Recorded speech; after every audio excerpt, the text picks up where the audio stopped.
찬송가 503장 찬송하시겠습니다.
아멘.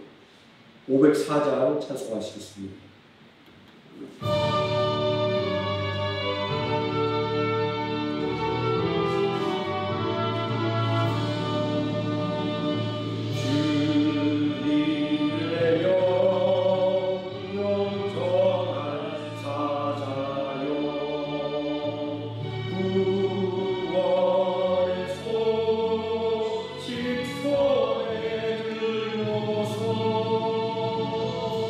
그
야속에서 지붕에 하소서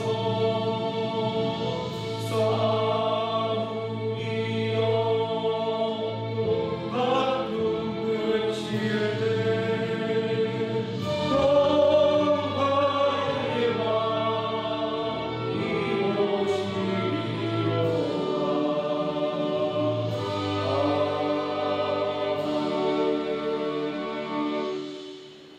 사도신도가 신고 신앙 고백드리겠습니다.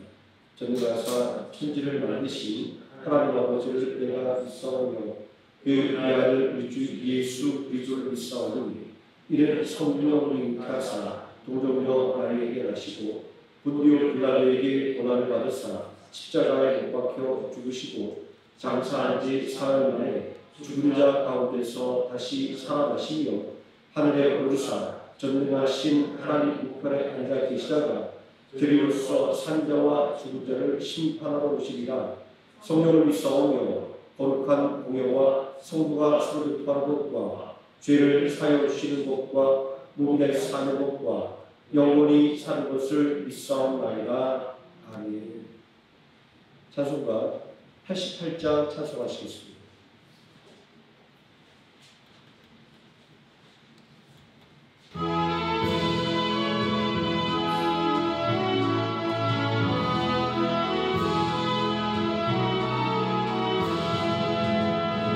내 진정 사모하는 친구가 되신 구주 예수님은 아름다워라. 산 밑에 백합하여 빛나는 새벽별 주님 영원할 길 아주 없도다. 내 마음이 아플 적에 그 위로 되시며 나 배고픈데 좋은 친구와 주 저 산 밑에 백합 빛나는 새벽별 주님 위에 비길 것이었도다. 내 맘의 모든 염려 이 세상 보았고 주님 항상 같이 하여 주시고 시험을 당할 때에 악마의 계율 즉시 물리치사 나를 지키네. 온 세상 날 모여도 주 예수만 보며 끝까지 나를 도와주시니 주 저 산 밑에 백합 빛나는 새벽도 이땅 위에 비길 것이었도다. 내 마음을 알아서 주님을 따르며 길이 나를 사랑하니 물불이 두렵지 않고 장동도 없네. 주는 높은 산성 내 맘 계시라. 내 영혼 먹이시는 그분의 눈이고 나 친히 주를 뵙기 원하네. 주 저 산 밑에 백합 빛나는 새벽도 이 땅 위에 비길 것이었도다.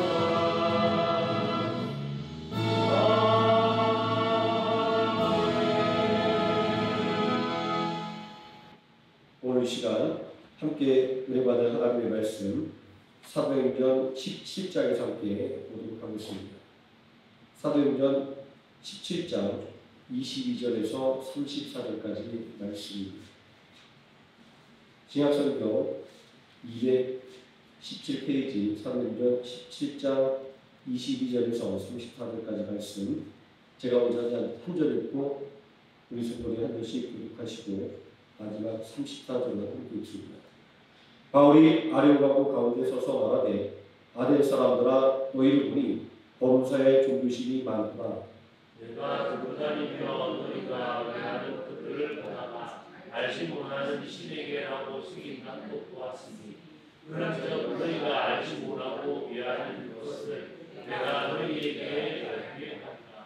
우주와 그 가운데 있는 만물을 지으신 하나님께서는 천지의 주제시니 손으로 지은 전에 계시지 아니하시고 또 무엇이 부족한 것처럼 사람의 손으로 섬김을 받을 수 있는 것이 아니니 이는 만민에게 생명과 복과 만물을 친히 주시는 이시니라. 인류의 모든 족속을 한 혈통으로 만드사 온 땅에 살게 하시고 그들의 연례를 정하시며 거주의 경계를 한정하셨으니 이는 사람으로 곧 하나님을 눈넘어 찾아 발견하게 하려 하시는데 그는 우리 각 사람에게서 멀리 계시지 아니하도다.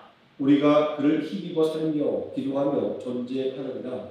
너희 시인 중 어떤 사람들의 말과 같이 우리가 그의 소생이라니 이와 같이 하나님의 소생이 되었은즉 하나님을 금이나 은이나 금에다 사람의 기술과 과학으로 생긴 것과 같이 것이 아니니라.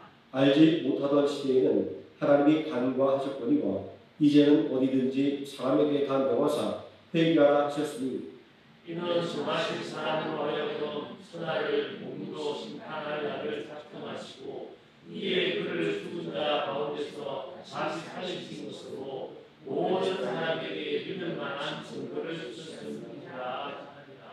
그들이 죽은 자의 부활을 듣고 어떤 사람은 조롱하고 어떤 사람은 이 일에 대하여 내 말을 다시 듣겠다 하니 이에 바울이 그들 가운데서 떠나매 몇 사람이 그를 가까이하여 믿으니 그 중에는 아레오가고 발리 디오니 시우스와 다말이라는 여자와 또 다른 사람들도 있었더라. 아멘. 찬송가 515장 찬송하시겠습니다.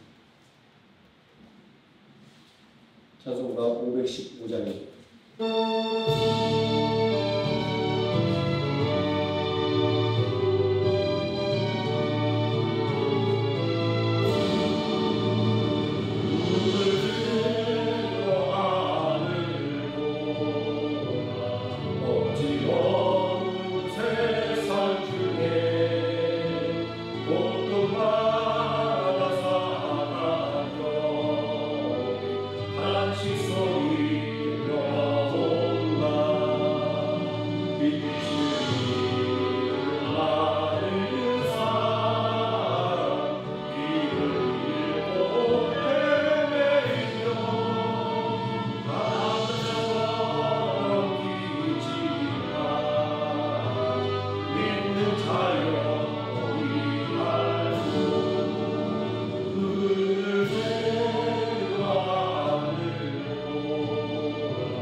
시간 말씀에 우리에서 함께 기도하도록 하겠습니다.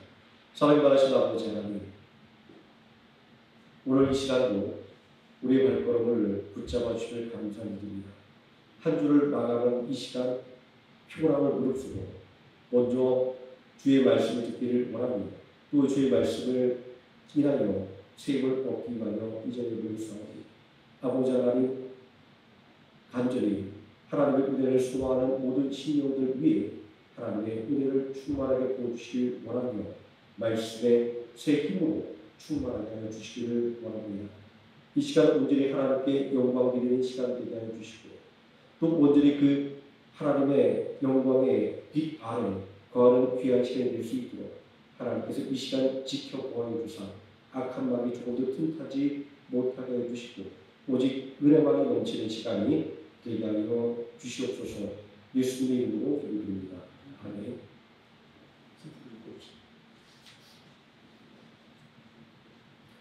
오늘부터 공독한 하나님의 말씀, 오늘이 구원받을 날입니다 라는 제목으로 하나님의 말씀에 은혜를 나누고자 합니다. 오늘이라고 하는 시간은 성경에 있어서 아주 중요한 시간입니다. 하나님의 말씀은 언제나 오늘의 말씀이기 때문입니다. 이런 의미에서 신명기의 말씀은 다시 들려지는 말씀이 아니라 오늘 우리에게 들려주시는 말씀이 되는 것입니다.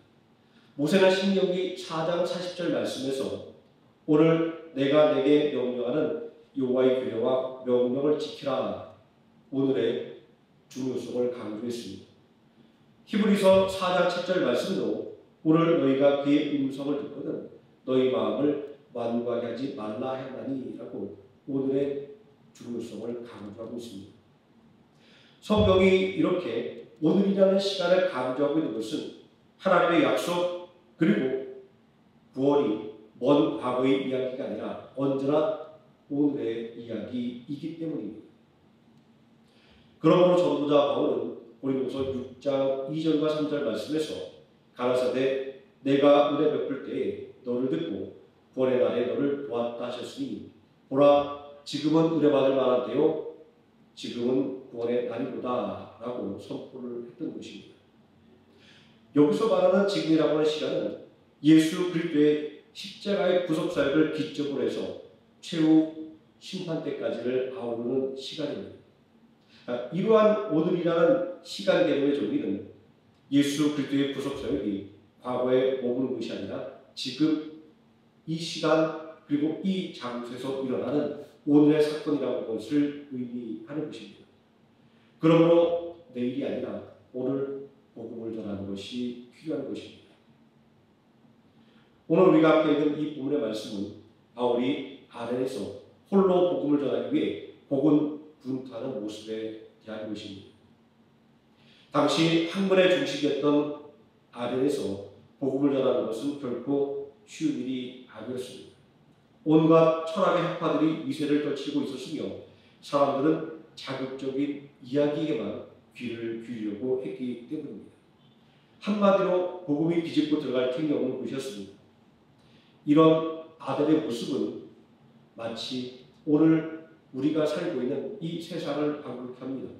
지식이 넘치는 시대, 쾌락에 집중하는 시대 말입니다. 이렇게 복음이 받아들여지기 어려운 환경을 제외하고서라도 마게도냐 지방에서 복음을 전하는 바울의 발걸음은 무겁기만 했습니다. 가는 곳마다 이어지는 방해와 핍박이 도를 넘었기 때문입니다. 결국에는 소유 사태를 피해서 아가야 지방으로 옮겨갈 수밖에 없었습니다. 하지만 아가야 지방으로 가는 길목인 아덴에서 동역자들을 기다리던 바울은 혼자서라도 복음을 전할 수밖에 없었습니다. 아덴의 우상이 가득 찬 것을 보고 도저히 참을 수가 없었기 때문입니다. 바울은 만나는 사람들에게 복음을 전했습니다. 이런 사실을 본문 32절에서 사람들이 바울에게 죽은 자의 부활을 들었다라고 말하는 것과 또 본문 앞절에 있는 18절에서 바울이 예수와 부활을 전하기 때문에 라는 말을 통해서 확인할 수 있습니다. 여기서 저는 한 가지 궁금증이 생겼습니다. 복음을 전하는 일로 핍박을 받고 쫓기는 처지에 무엇 때문에 복음을 전하는 일을 멈추지 못했는가 하는 것입니다. 위대한 전도자 바울은 원래는 교회를 핍박하는 사람이었습니다. 철저한 율법 교육으로 무장했고 누구보다 유대교에 대한 충성심이 넘치는 그의 앞길을 막을 수 있는 사람은 아무도 없었습니다. 박해로 인해 약해진 교회를 잔멸하고 흩어진 성도들을 추적했습니다. 그의 악명이 얼마나 높았는지 환상 중에 5사람 바울을 찾아가라는 주님의 명령을 받은 아나니아라고 하는 제자는 그가 교회에 끼친 해악을 생각하면 바울을 찾아갈 수 없다고 말할 정도였습니다. 교회를 핍박함으로써 악명 높은 사람이 공회의 정권을 위임받고 자신들을 잡으러 온다는 소식을 성도들이 들었을 때 어떤 생각을 하게 되었을까요? 절망적인 상황이 아닐 수가 없습니다. 그러나 밤이 깊으면 새벽이 가까운 것처럼 복음에 대한 박해가 이루 말할 수 없을 때 전도의 결실이 맺어지기 시작하는 것입니다. 교회에 해악을 끼친 죄인 중에 교수에게 내밀어진 위로의 손길은 완악한 마음을 녹이기에 충분했습니다. 이런 의미에서 복음을 전할 날은 바로 오늘이며 구원받는 날도 언제나 오늘인 것입니다. 하지만 복음을 전하는 것은 결코 쉬운 일이 아닙니다.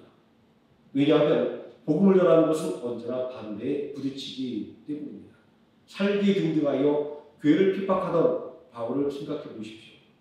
얼마나 절망적인 상황입니까? 그러나 복음에 대한 거부 반응이 거스레질수록 구원의 날은 가까이 온 것입니다. 이 구원의 날을 믿음으로 바라볼 수 있었기에 스데반 집사는 돌에 맞아 순간한 순간에도 돌을 던지는 영혼들을 위해서 기도했던 것입니다. 복음을 핍박하던 바울이 회심했던 순간이 언제였습니까? 살기 등등하여 교회를 핍박하고 성도들을 잡아들 때였습니다. 바울은 자신이 회개하고 구원받은 순간을 생각할 때 결코 전도하는 것을 중단할 수가 없었던 것입니다. 그러니 복음을 전하는 최적의 날은 오늘이었고 구원받은 날도 역시 오늘인 것입니다. 바울의 동역자들을 기다리던 아내는 오늘 우리가 사는 세상과 참 많이 닮았습니다. 철학과 문화의 중심답게 어떠한 주장도 무시되지 않았습니다. 바울은 그 어느 것보다 자신의 말에 귀를 기울이는 사람들을 만났습니다. 사도행전 17장 17절을 보면 날마다 만나는 사람들과 변론하니라고 기록되어 있습니다. 또 22절에 보면 그들은 광장에서 바울이 공개적으로 복음을 전할 기회를 만들어 주기도 했습니다. 하지만 이런 반응은 단지 새로운 지식에 대한 호기심에 지나지 않았습니다. 오늘날 우리가 매일 경험하는 현실입니다. 세상이 주는 풍요와 넘치는 지식을 생각하면 복음이 하고 들어갈 틈이 없는 것 같습니다. 속된 말로 씨알도 먹히지 않는 상황이라는 판단이 우리로 하여금 복음을 전하지 못하게 하는 이유가 되는 것입니다. 하지만 복음의 씨앗을 뿌리는 농부는 부정적인 환경이라 할지라도 씨를 뿌리는 것을 멈추지 않습니다. 왜냐하면 씨앗은 반드시 뿌려야 될 시기가 있기 때문입니다. 제가 군 생활 중에 있었던 일입니다. 부대에서는 신병이 들어오면 이미 부대 적응한 고참 병사를 후견인으로 세워서 부대 적응을 돕는 제도를 실시하고 있었습니다. 저에게도 순서가 돼서 후견을 맡을 병사가 배정되었습니다. 사람들이 하는 말로 아주 빠릿빠릿한 그런 병사였습니다. 기회가 되면 그에게도 교회 가자고 말해야 되겠다라고 생각하던 중에 그가 첫 휴가를 나가게 됐습니다. 휴가 나간 아침에 그 병사는 환하게 웃으면서 저에게 이렇게 말하는 것이었습니다. 김일병님, 오늘 휴가 나가면 좋아하는 술을 코가 삐뚤어지게 마시고 집에 가려합니다. 라고 말하는 것이었습니다. 그 말을 듣는 저는 그래도 군대 와서 처음 집에 가는 건데 적당히 먹고 집에 일찍 내려가라 라고 말해 주었습니다. 그리고 그날 밤에 부대로 사고 소식이 전해졌습니다. 자기 말대로 술 진탕 먹고 완치가 되어 기차를 타고 집으로 내려가다가 기차에서 떨어져 의식불명이 되었다는 소식이었습니다. 그 병사는 결국 의식을 회복하지 못하고 세상을 떠나고 말았습니다. 화장장 입구에 놓여있던 그의 영정사진 속의 얼굴이 지금도 기억이 납니다. 우리 인생은 정말 알 수 없습니다. 먼저 왔다고 먼저 가는 것도 아니고 늦게 왔다고 늦게 가는 것도 아니기 때문입니다. 그에게 교회 가자고 말하지 못했던 것이 후회가 되었습니다. 아니 강제로 손을 붙들고 교회를 갔었더라면 하는 후회를 한동안 떨쳐버릴 수가 없었습니다. 고래 소식을 전하는 곳에는 이렇게 내일이 없습니다. 고래 소식을 전하는 것은 바로 오늘의 일인 것입니다. 농부가 씨를 뿌릴 때 나지 않을 것과 가뭄이나 홍수를 걱정하고 씨를 뿌리지 않는다면 어떻게 되겠습니까? 농부가 풍년이든 아니면 흉년이든 수확을 할 수 있는 것은 이런 걱정에도 불구하고 씨를 뿌렸기 때문입니다. 그러므로 갈라디아서 6장 9절은 우리가 선을 행하되 낙심하지 말지니 포기하지 아니하면 때가 이름에 거두리라 이렇게 말씀하고 있는 것입니다. 바울이 환난과 핍박 중에도 그리고 쫓기는 순간에도 복음을 전하는 일을 멈출 수가 없었던 것은 그 자신이 복음을 전하는 농부였기 때문입니다. 어부였던 제자들이 밤새 그물을 던졌지만 아무것도 잡지 못했을 때라도 주님의 명령에 다시 그물을 던졌던 것은 그들이 사람을 낚는 어부로 부르심을 받았기 때문이었습니다. 아덴에서 바울이 복음을 전할 때 사람들은 그저 생물 사상이라고 생각했습니다. 어떤 사람들은 터무니없는 이야기라고 조롱했습니다. 그리고 어떤 사람들은 다음에 기회가 있으면 다시 이야기를 듣겠다고 말했습니다. 정말 맥이 풀리는 순간입니다. 하지만 농부가 걱정하며 뿌린 씨앗이 싹이 트고 자라서 열매를 맺듯이 밤새 헛수고를 했다 할지라도 주님의 말씀에 의지하여 그물을 던질 때 그물을 가득 채운 물고기를 잡을 수가 있었듯이 전도는 반드시 열매를 맺게 됩니다. 34절 말씀은 몇 사람이 그를 가까이하여 믿으니 라고 전도는 반드시 그 열매를 맺는 것임을 우리에게 알려주고 있습니다. 본문에는 기록되어 있지 않지만 고린도전서 16장 15절에 보면 스데바나의 집은 아가야 지방의 첫 열매요라는 말이 나옵니다. 이 구절은 아마도 스데바나가 아단에서 바울의 전도를 받고 예수님을 구주로 믿게 되었지 않나라고 하는 합리적인 추정을 할 수 있는 근거가 되기도 합니다.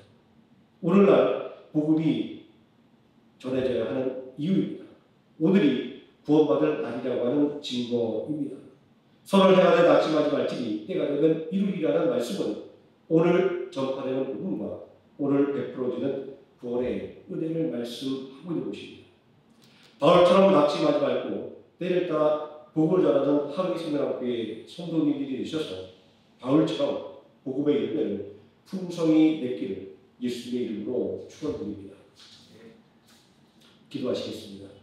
전능하신 아버지 하나님, 복음을 전하는 일에는 내일이 없음을 오늘 말씀을 통해 보게 됩니다. 언제나 오늘이라는 시간 속에서 예수 그리스도를 증거하고 언제나 오늘이라고 하는 시간 속에서 우리가 예수를 구주로 믿게 됨을 깨닫게 되오니 아버지 하나님, 우리의 믿음의 일을 내일로 미루지 말게 해주시고 오늘 행하는 우리가 되어서 하나님의 영광을 증거하며 또 하나님의 영광 속에서 살아가는 우리 모든 성도 될 수 있도록 하나님 붙들어 주시기를 원합니다. 예수님의 이름으로 기도드립니다. 아멘.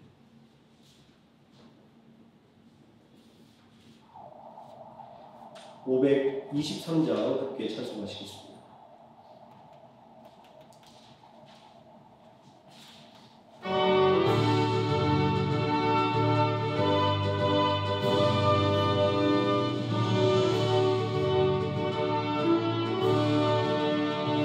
어두운 대경길에서 혼자 없는 양같이 모든 사람 길 찾아 헤맨다. 자비하신 하나님 독생자를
내 영원 생명이 있나니 주님 너를 용서해 주신다. 주가 부르실 때에 힘과 정성 다하여 주의 은혜 받으라 이때라 주의 긍휼 받을 때가 이때라. 지금 주께 나와 겸손하게 하여라. 구원함을 얻으리오니 세월 빨리 흐르고 세상 친구 가는데 너의 영혼을 떠나고 주가 구원받으면 천국에서 영원히 주와 함께 살리라 이때라 주의 긍휼 받을 때가 이때라. 지금 주께 나와 겸손하게 하여라. 구원함을 얻으리오니.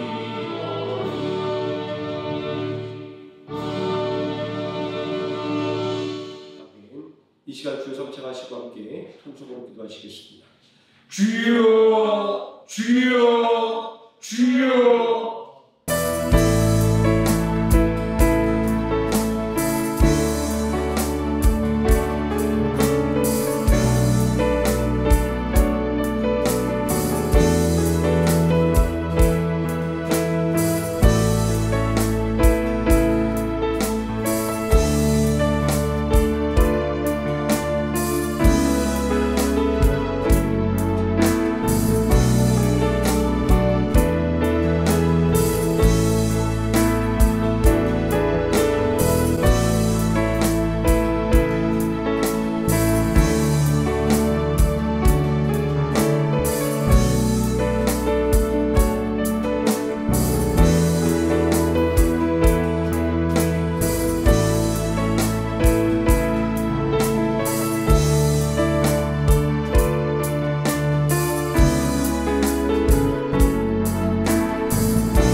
찬송가 524장 찬송하시겠습니다.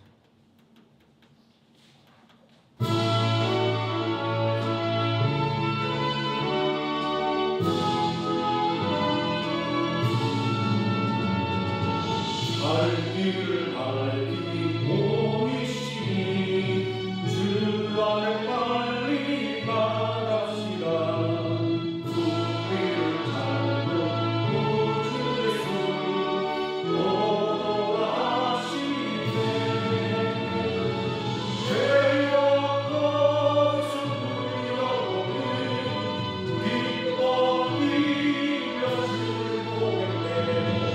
하늘에 계신 주 예수를 영원히 섬기리. 우리를 보라 하신 말 기쁘게 듣고 순종하세. 구주를 믿기 지체 말고 속속히 나가세.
주기도문 하시겠습니다.